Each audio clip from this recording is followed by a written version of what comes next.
की हाथ इतना लंबा है कि कोई भी गलत करेगा वो बच नहीं सकता है। और उन्होंने रेल मंत्री रहते नौकरियां देने के बदले ज़मीन लिखवा ली लोगों से, और वह स्वतः में प्रमाण है, इसलिए उन पर कार्रवाई हो रही है। पर कह रहे हैं कि आप लोग फंसाने का काम कर रहे हैं चुनाव के समय। हम लोग कभी फंसाने का काम नहीं करते हैं, न बचाने का काम करते हैं। लालू जी पहली बार जेल गए थे 96 में, हम लोगों की सरकार नहीं थी। लालू जी को सजा हुआ था, हम लोगों की सरकार नहीं थी।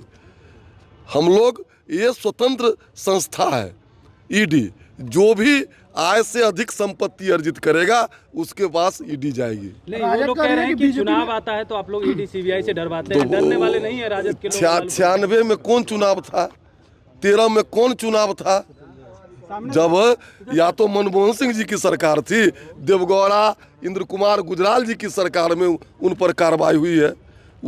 उनसे चुनाव, कानूनी प्रक्रिया को चुनाव से कोई लेना देना नहीं है।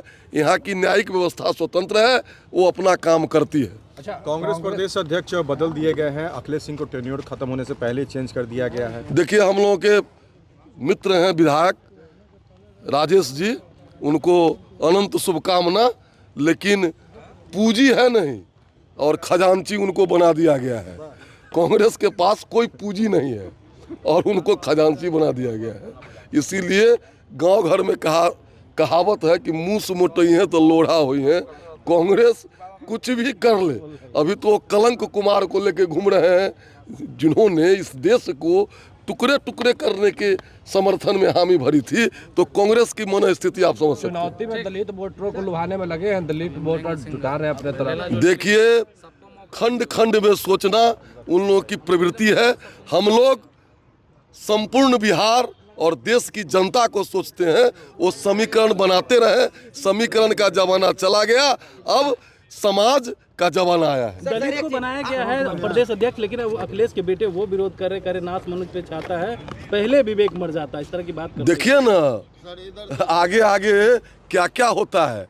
पहले मैंने कहा है कि कांग्रेस के पास कोई राजनीतिक पूंजी नहीं है, खजांची बदलने से कुछ नहीं होगा। सर, आपने कहा कि पूंजी नहीं है, आपके मित्र हैं राजेश जी, तो मैं शुभकामना देता हूं कि वो मरे हुए कांग्रेस संगठन में जान फूके, लेकिन ऐसा होगा नहीं।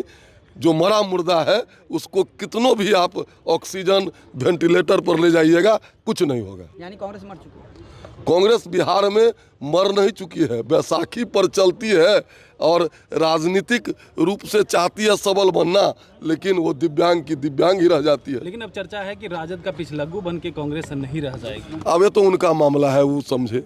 इतनी हिम्मत नहीं है कांग्रेस जनों में। हमसे जुड़े रहने के लिए हमारे YouTube चैनल को सब्सक्राइब करें और नई वीडियो की नोटिफिकेशन के लिए बेल आइकॉन को दबाएं। अगर आप ये वीडियो Facebook पर देख रहे हैं तो लाइक जरूर करें और ज्यादा से ज्यादा शेयर करें। धन्यवाद।